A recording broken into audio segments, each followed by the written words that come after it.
Broadcasting from Salisbury University campus, this is WSDL Ocean City, NPR News Talk 90.7, putting Delmarva first. Stay tuned for Delmarva Today with your host, Don Rush.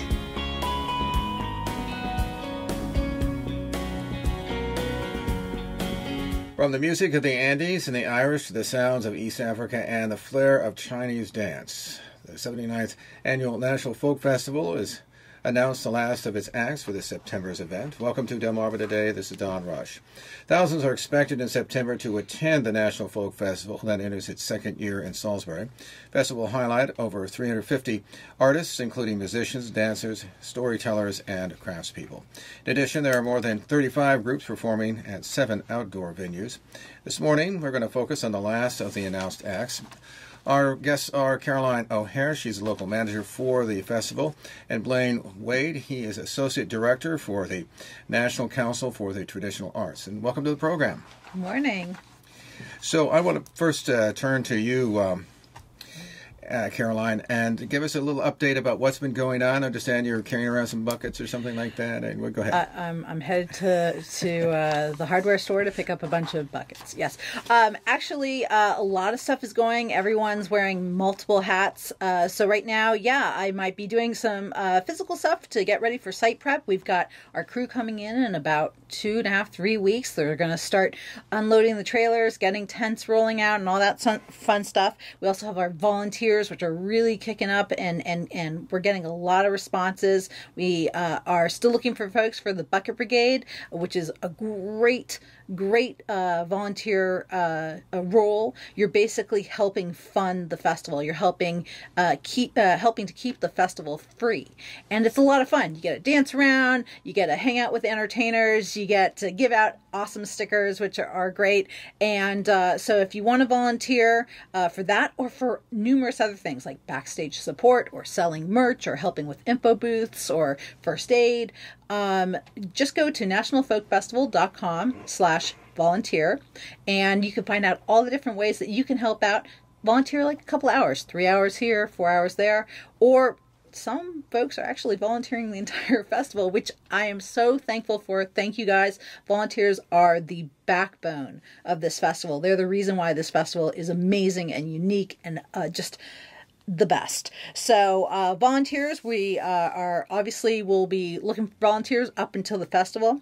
We also have we have our site prep going on, and we have also our schedule. Oh my goodness, the schedule, the actual when, for example, Daryl Davis will be playing and at what time, or when you can see Sheila K. Adams, or you can see Hot Club of Cowtown.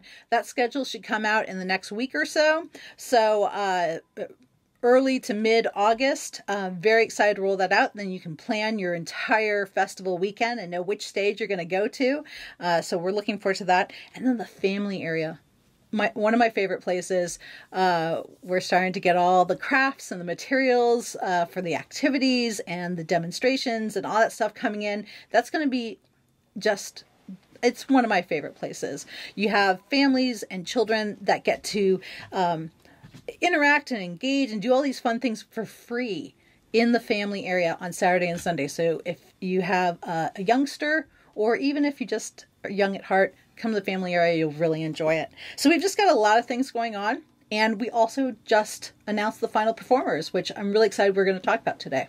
So, in fact, well, let's turn to that, Blaine. So, let's first of all talk. We had a samba group actually out of the Democratic Republic of Congo. Tell me a little bit about them and the kind of music that they play. Sure. So, Samba Mapangala.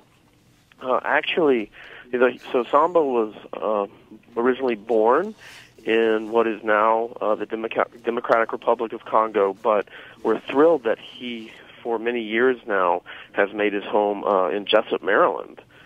He came over to the U.S. In the mid-1990s and eventually made his way to Jessup. So it's really exciting to bring him to the National Folk Festival in Maryland to celebrate what he does, but sort of got ahead of you a bit there, backtracking. He was born at the time in Zaire, began singing in church, and then got really embedded in the vibrant music scene going on at the time at Kinshasa, the capital, and from there moves to Kenya.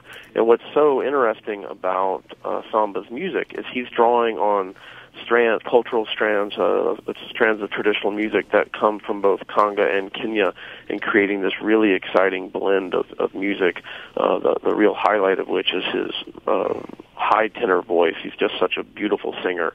He's just sort of going to melt hearts at the festival. Now, I understand that a lot of this music comes out of the 30s and 40s, and of a mix of, say, South American, Caribbean, Afro-Cuban. Tell me a little bit about those elements. Oh, sure, gladly. So what's happening around that time, especially in the Congo and other parts of Africa too, is a lot of the roots, the music, the cultural traditions that had left Africa due to the horrors of the slave trade were starting, and then come to the Americas, to places like Cuba and Haiti, and been nurtured and cultivated there, and developed, combined with some of the indigenous and Spanish and other influences that were also in the Americas. Those elements, those traditions, started to migrate back and influence music in Africa. And so what you have in the 30s and 40s is Afro-Cuban rhythms and sounds, and Haitian rhythms and sounds coming back and really influencing Congolese music. And what happened was the creation of what you could call African rumba, which is a nod to the Cuban influence, but which was later called soukous. And soukous really took the African continent and then really the international music stage by storm in the 1970s. And so a lot of what Samba's doing, at least bringing from his Congolese heritage, is that soukous sound, which is the, other than his voice, what really is notable about that is this high, crisp, clear guitar sound from the lead guitarist that people are going to pick up on immediately, and is a really amazing element of that music. So he took that, and also once he moves to Kenya, draws on a music and dance tradition there called dinga, which is, a tradition coming out of the Luo people, and also combined with Western electric instruments. So he's weaving all of these things together with his great vocals, and so it's just such an exciting story that embedded in it is so much about the history of music, both in like the marriage of elements from the Americas and Africa. Well, let's hear a little bit of that music.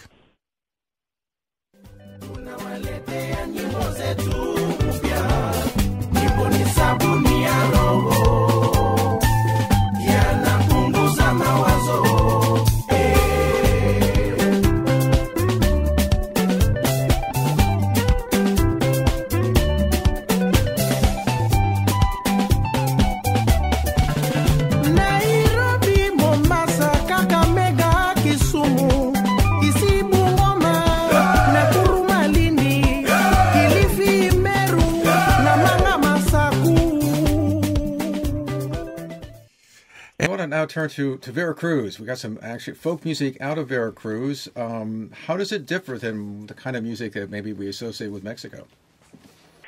Sure. So what we're talking about here is the son jarocho tradition, which, as you noted, Don, comes out of the state of Veracruz along Mexico's Gulf Coast, and like every country we could ever speak of, there are regional styles throughout Mexico. Last year we had Mariachi Los Camperos, which is just a very large, big band that's mixing violins and strings and horns with beautiful harmony singing.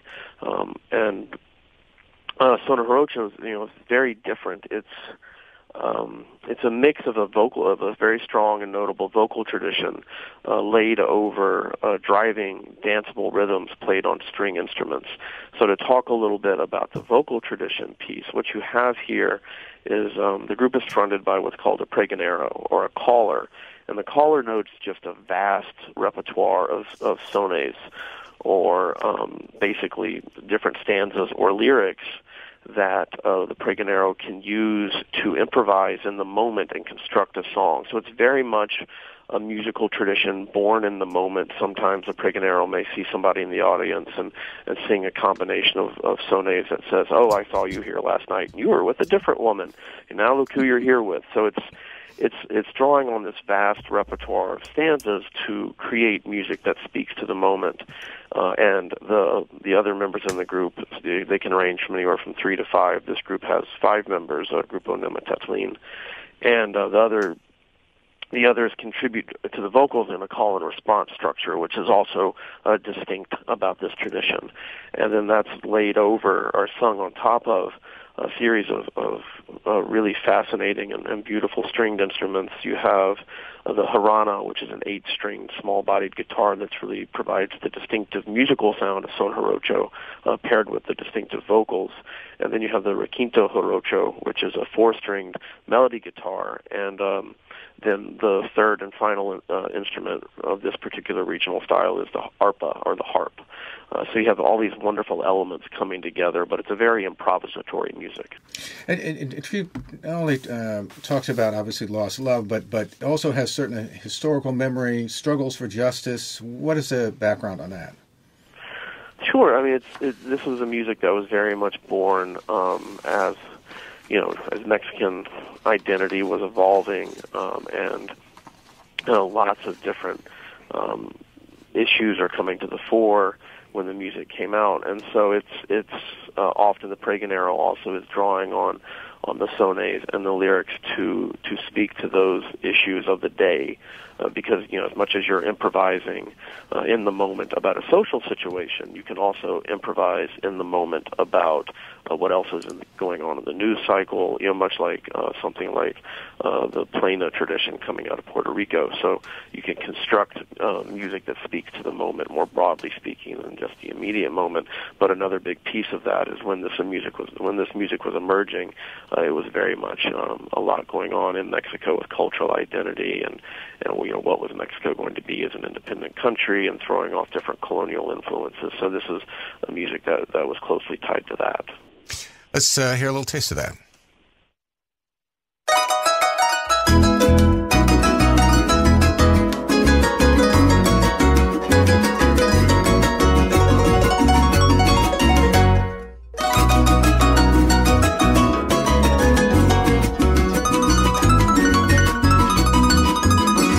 Le cantaré a Veracruz un guapango retozón, ahí donde vi la luz y donde tengo mi amor, tierra de la Santa Cruz, donde la Virgen naciera, que viva mi Veracruz, la tierra más boyaquera, por el Papaloapanay y por mi Huasteca, ay, por mi linda tierra, ay, de bien calientita,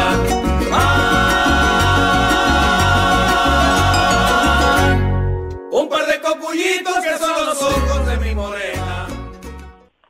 I want to turn, by the way, now you have a group, I guess, from China, or at least Chinese in terms, it is described as a Chinese silk and bamboo ensemble. What is that? Sure. So in Chinese, this is a group called Music from China. They're based in New York, though they bring together some of the top traditional Chinese musicians from throughout the country. But the name to call the music silk and bamboo, what that means is, in Chinese tradition, often a musical tradition will be named after the material out of which an instrument is made. So in this instance, silk refers to stringed instruments, because historically stringed instruments in Chinese music were the strings were made out of silk. And then bamboo refers to the one wind instrument, the ditsi, or the bamboo flute. That will be the played in the ensemble. And again, so it's made out of bamboo. So that name, silk and bamboo, refers to that. But it's a really traditional combination of instruments in traditional Chinese music to see the different silk instruments. You have the erhu, which is a 2-string spiked fiddle, combined with the zheng, or the gozheng, which is a 21-string zither, played flat, and then a pipa, which is a pear-shaped lute, and there's one other lute rounding out the group. So that's the combination you have, and you have some amazingly virtuosic musicians who come together to perform with music from China. Wang Gowei on the erhu, who's also the artistic director of the group, is just an absolute monster. He's going to blow people away at the festival. And then An Yao, who's on the gozheng, likewise is one of the most highly regarded young players in the United States, and the instrument she plays is one of the most ancient in Chinese music history. It goes back several millennia. So these are performers who are just really, when they come together, will wow audiences. And part of what they do is they take traditional Chinese music, but are known for innovating within it and giving it a contemporary feel. So it's taking what's the roots of the music and pushing it in new directions. Well, let's take a look at this unusual music.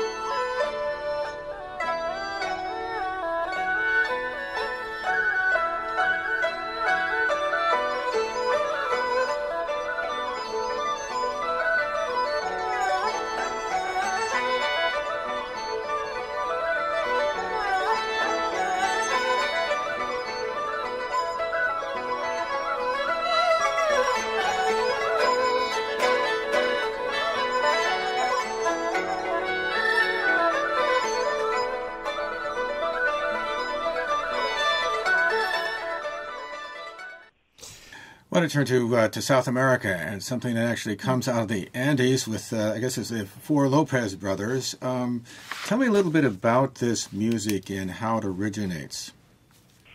Sure. So as you noted, this is a group, the four Lopez brothers, and they perform as Andes Manta. Now they're based in the Hudson Valley in New York State, but they grew up in Ecuador.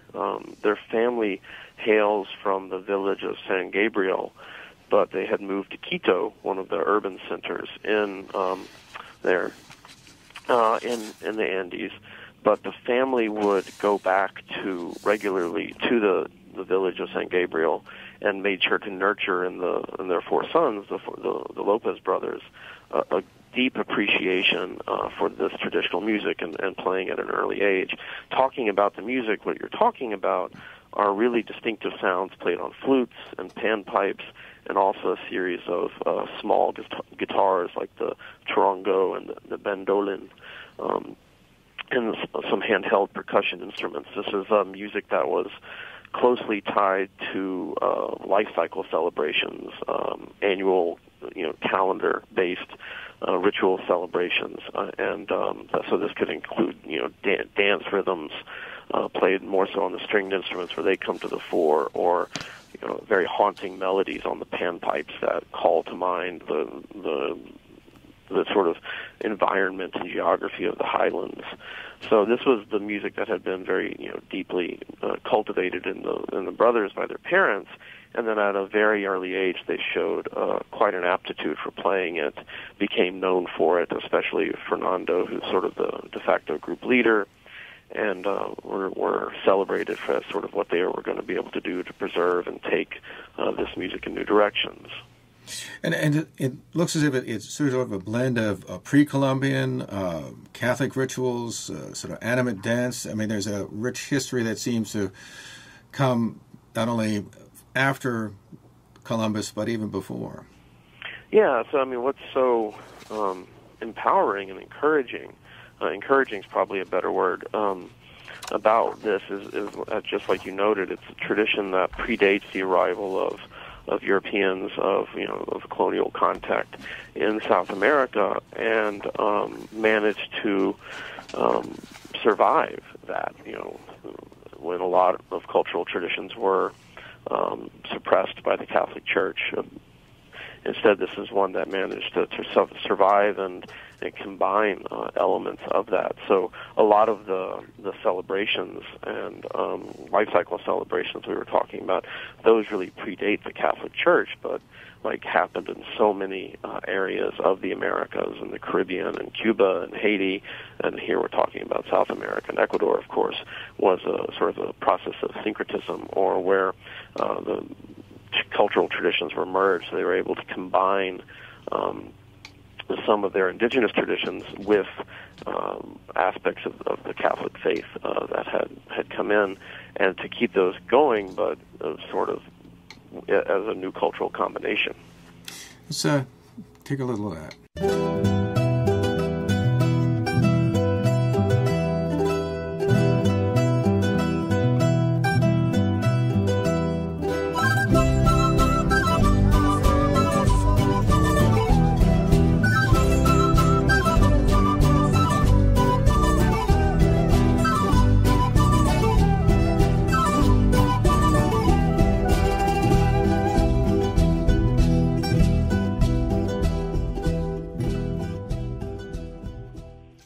I want to turn to something that's probably a little more used to American ears, and that, of course, is Irish music, the Greenfields of America.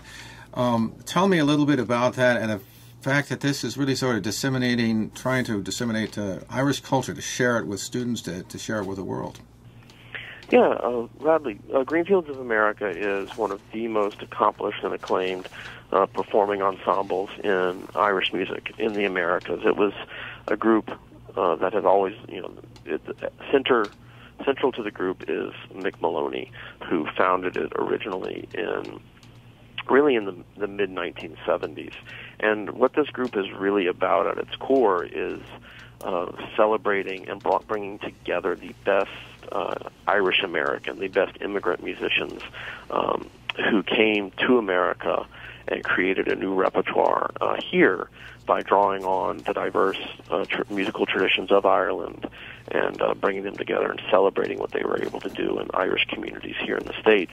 The other thing that really drove Mick's vision for this group was putting on stage, the idea that you could put on the concert stage at the same time Irish vocal, musical, and dance traditions. So it's this wonderful ensemble that you have, the great body of Irish song being preserved alongside some of the premier instrumentalists in the tradition, and then step dance.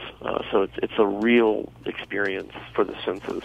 And, talking about these great musicians, first you have Mick, who is renowned for what he did for the tenor banjo, bringing it back as a big part of Irish music. He was born originally in County Limerick, came to the U.S., and it was through his involvement in the Festival of American Folklife that this group really emerged. And the other real all-star player in the group is coming out of Baltimore. Again, so proud to have another Marylander at the festival. And this is Billy McComiskey, who is one of the best accordion players in the world. He won an All-Ireland championship. And both he and Mick are recipients of the National Heritage Fellowship, which is the highest honor for folk and traditional arts in the United States. Let's hear a little.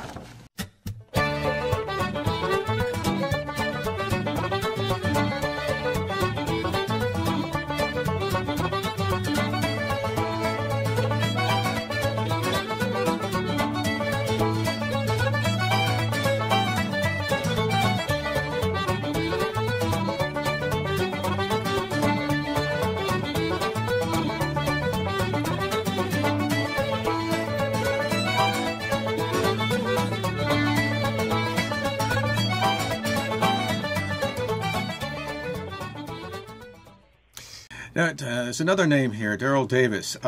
He's a blues musician, boogie-woogie piano, but also known to establish dialogues with the members of the Ku Klux Klan, even getting some of them to leave. And he talks about blues has to offer truth, that real people singing about real things and real situations. Tell me a little bit about his background, but also his music. Sure. I mean, Darrell is a really interesting and idiosyncratic figure in the best sense of the word, in that he doesn't fit into boxes, which makes him really exciting and a real pleasure to work with. Obviously, like you referenced, if you ever look up Darrell, one of the first things you're going to find is his very conscious effort to engage with members of the Ku Klux Klan and get them to convert, but through dialogue. So it's so interesting. But he does something. I don't want to say similar, because that what he's doing there is so powerful. But he likes to cross boundaries as well musically. So Darrell grew up. He was born in Chicago, and of course, when people think of Chicago, they think of blues and post-World War II blues and Muddy Waters and the great migration of African Americans from the South that brought blues to Chicago. And that definitely was a big part of Darrell's formation and as a musician.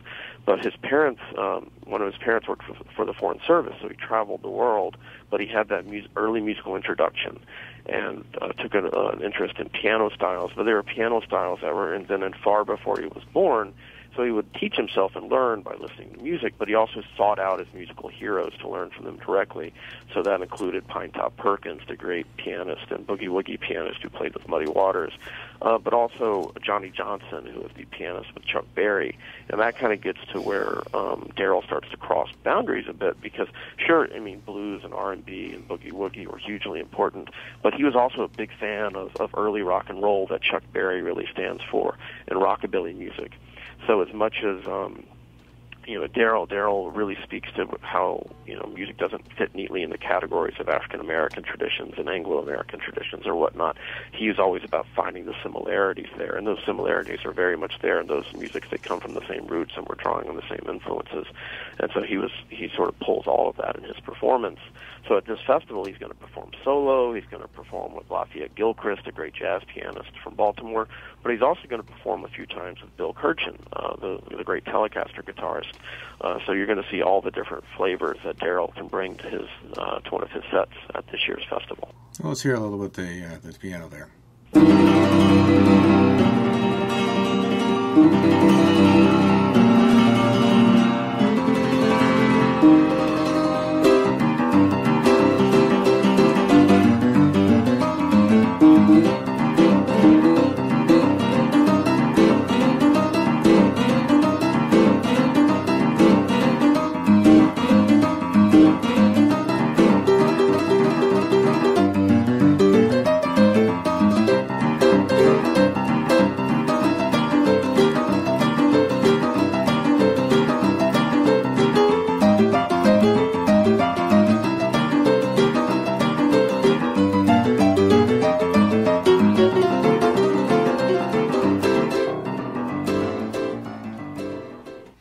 In the few minutes we have left here, let's take a look at some of the other groups. There's Tinku San Simon, I think it's called, it's a Bolivian group. Tell me a little bit about them. Sure. So Tinku San Simon is a group from Arlington, Virginia, and they're going to be leading the festival's kickoff parade this year. Arlington is home to a very large Bolivian community, the largest of any U.S. state, about 30,000 in the last census. And so you have Bolivian restaurants and just all kinds of influences and a presence they brought to the cultural landscape. But one of these are the great parade, the dance and parade traditions where you have these cultural fraternities who practice different traditional Bolivian dances but use those as the building blocks of a parade that's led by a truck with music sort of thumping out of the back. And Tinku San Simon practices the Tinku dance, which has roots in ritualized combat to resolve conflicts, but now is part of a celebration of cultural identity through these parades. So it's a very colorful and athletic tradition that shows how it started as that form of ritualized combat and the nature of the movement, but now makes for what's going to be a very exciting and vibrant and colorful and unique kickoff to this year's festival.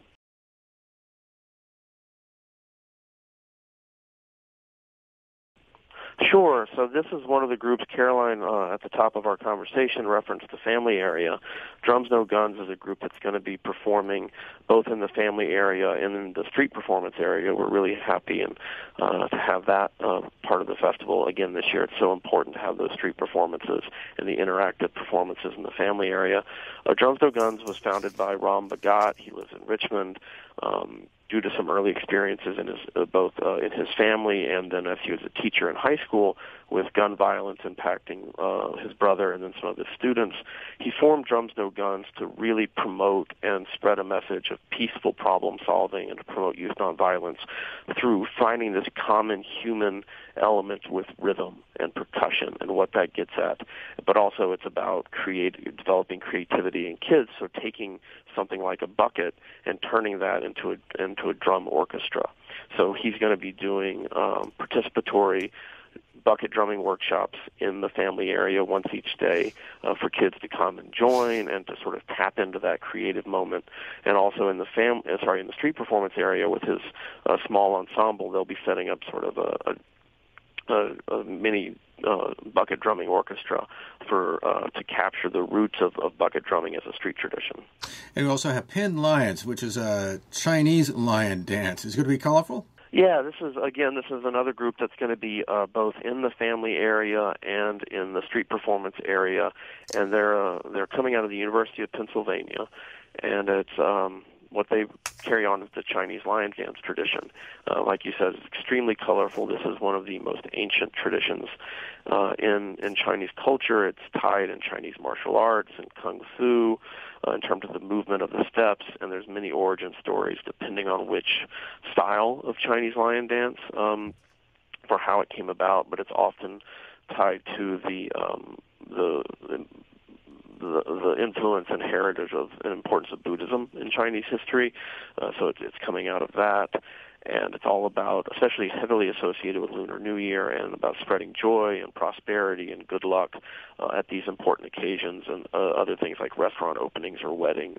So that's everything it comes to symbolize. And what's really interesting about this group is I think it really speaks to how on-campus cultural organizations are really a place where students with shared heritage come together and nurture and cultivate and carry on cultural traditions.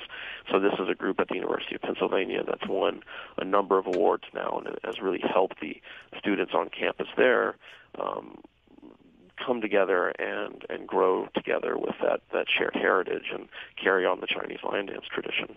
In a few seconds we have left, also we have this Punch and Judy puppetry show. Tell me just briefly about that. Of course, gladly. Punch and Judy, it's a tradition that goes all the way back to the Italian Commedia dell'arte in the 16th century, makes its way to England, where it became street performance theater, and then came over to the States, of course, like so much with the British influence on the States. And it's a tradition that has deep roots in Maryland, going back to the American Revolution, especially the first performance was in Annapolis, but especially in Baltimore. And this particular performer, Professor Horn's Punch and Judy show, is carrying on a tradition that has a history over 100 years old. He's a real Baltimore institution. We're thrilled to have him. And just to tell you a bit about the tradition itself, central is the main figure is Punch, who comes out of the Punchinello in the Italian tradition, a trickster figure who's always getting in trouble, dragging his long-suffering wife Judy along on his escapades. But it's all about sort of deflating the pompous and inverting social structure. So as much as Punch is you always feel like he's not going to get out of it, he always does. And by the end, he's kind of flipped the scale, so to speak, on the figures of authority who are part of the show with him. So it's just going to be hilarious, and kids are going to love it, and they can see it in the family area and at street performances. Joyce also mentioned, by the way, and just briefly, that there will be some panel discussions. I know that Caroline wanted us to mention that, and if you go down there, and as a matter of fact, I've seen a number of them when I was down there last time, and they're really interesting to see people talk about those traditions. We got to leave it there. Caroline O'Hare, the local manager for the festival. Also, Blaine Waide, he's the associate director for the National Council for the Traditional Arts. Appreciate you both taking time to talk to us, and we'll see you down at the festival. Thank you. Thanks. This has been Delmarva Today. I'm Don Rush. Thanks for listening.